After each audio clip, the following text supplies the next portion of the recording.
जाते हैं परमेश्वर के जो उपकारों को मैं भूल जाता हूँ, और हम परिवार से हम लोग कभी भूल जाते हैं, तो हम सांसारिक बातों में और मतलब हमारी जीवन की जो दिनचर्या है उस पर हम लोग ज़्यादा जोर लगाते हैं, और उसके बोझ तभी हम लोग जीते हैं।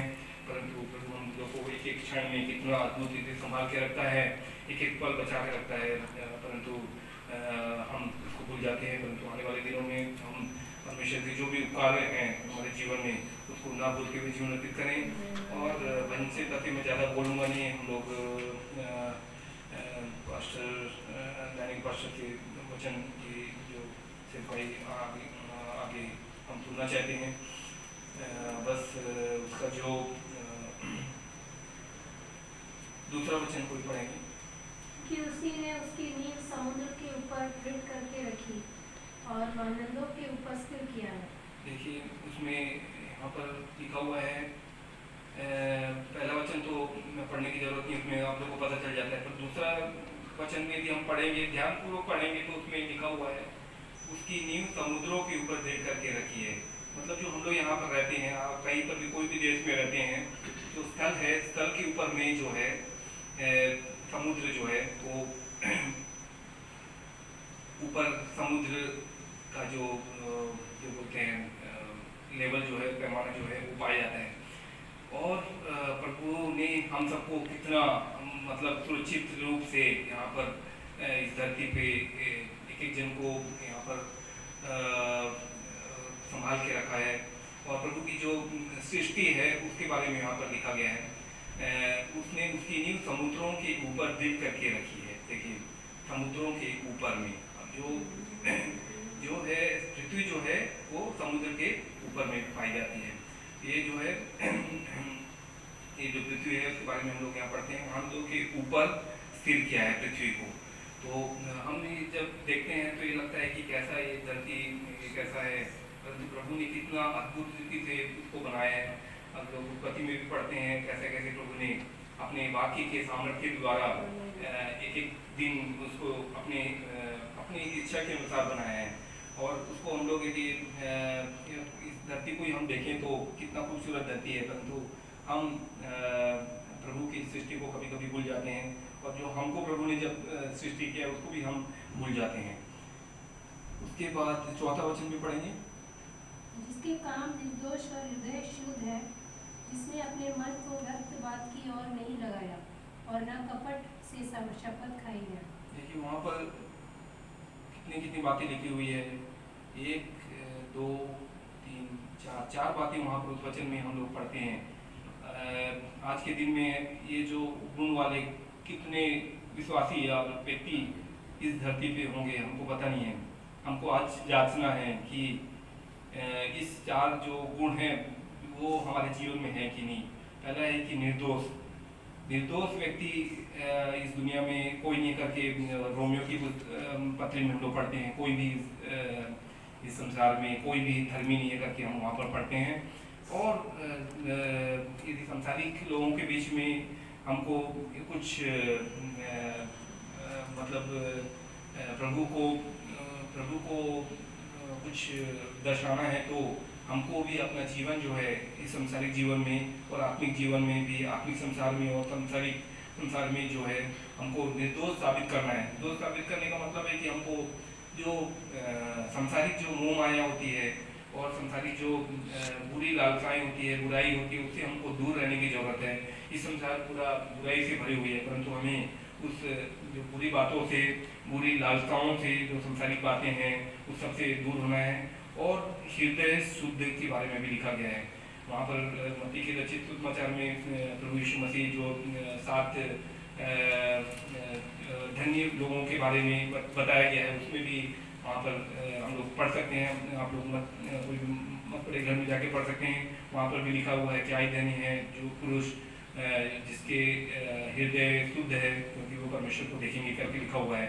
तो हृदय शुद्ध वाला व्यक्ति ही हमारे सृष्टिकर्ता परमेश्वर को देख सकते हैं। जब प्रभु का आगमन जब इस संसार में जब आसमान में जब प्रभु यीशु अपने भक्तों को लेने के लिए आएगा, तो वो सिर्फ और सिर्फ शुद्ध व्यक्ति को ही और जो पवित्र लोगों को लेने के लिए आएगा। तो आज हमको कितनी तैयारी करनी चाहिए कि हम हमारा जो मन है जो अशुद्ध बातों में बहुत ही डामाडोल हो जाता है, तो उसको हमको किसी भी रीति से वचन रूपी दूध को पी के और मन्ना को खा के हमको हृदय जो अशुद्धता को हम दूर कर सकते हैं।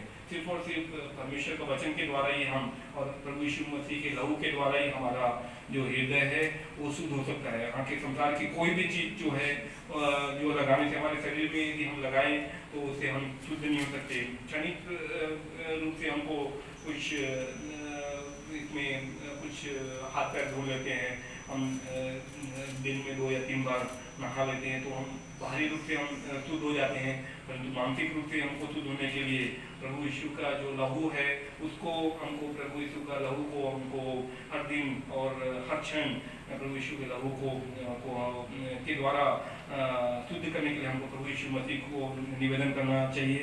और प्रभु यीशु के लहू के द्वारा ही हमारे जीवन में जो बुराई है, जो पाप है, वो उससे शुद्धता हमको मिल सकता है। और वहाँ पर लिखा हुआ है कि मन को व्यर्थ बात की ओर नहीं लगाता। यहाँ पर हम देखते हैं हमारे संसारिक जीवन में कहीं पर भी हम देखते हैं तो जहाँ चारों तरफ जो है वो व्यर्थ बात की ओर लगाने वाले आदमी लोग ज़्यादातर पाए जाते हैं। आत्मिक जीवन में भी हम देखते हैं तो हमारे जीवन में ज़्यादातर मैं दूसरे का कंपेयर करने से पहले मैं अपना और हमारे परिवार का मैं कंपेयर करता हूँ, उसके बाद ही मैं दूसरे को बोल सकता हूँ। तो हमारी भी जो है पारिवारिक जीवन में और जो है हम लोग बहुत व्यर्थ बातें में सोच के हम लोग अपनी ज़िंदगी को बहुत ऐसा समय को गवा देते हैं कि कल का क्या होगा, कल क्या होगा, कल काम का क्या होगा, वीसा का क्या होगा, और यहाँ पर कोई में कितना दिन हम लोग रहेंगे, हमारा एक घर चाहिए, हमको एक व्यक्ति का एक कुछ इच्छा रहती है। तो हमारी जो है वो हम लोग भी ऐसी बहुत बातें जो व्यर्थ बातें जो है वो हम लोग करते हैं। उसके सिवाय यदि हम शाश्वत जीवन और अनंत जीवन के लिए कुछ हम लोग बात को मन लगाएं तो वो कितना ही अच्छा जीवन होगा।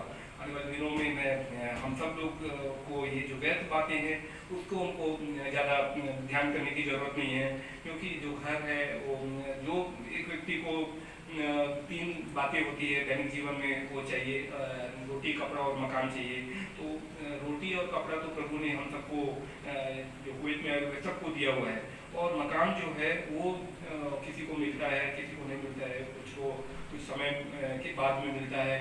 वो कुछ उतनी गंभीर विषय नहीं है, वो प्रभु ने हम सबके लिए तैयार कर रखा। उससे भी महत्वपूर्ण बात है कि प्रभु का नए नियम में हम लोग पढ़ते हैं तो उसमें लिखा है कि मैं तुम्हारे लिए एक घर तैयार करके रखा हूँ। तो वो अनंत जीवन का जो घर है उसको हम प्राप्त करने के लिए हम लोग को इस संसारिक जीवन में कोशिश करना चाहिए, ना कि संसारिक जीवन में। संसारिक जीवन के घर को हम लोग को चाहिए, हमको प्रार्थना प्रभु के सम्मुख में भी रखना चाहिए, परंतु उसके लिए हमको उतना ज़्यादा बस कोशिश करना चाहिए, और प्रभु अपने समय पर जो भी है वो सब कुछ देता है। हमारे जीवन में भी बहुत ही ऐसा बहुत बातें आती है, कल क्या होगा यदि भारत में हम लोग जाएंगे तो, परंतु प्रभु का वचन आज हमसे कहता है कि व्यर्थ बातों की ओर नहीं लगाओ।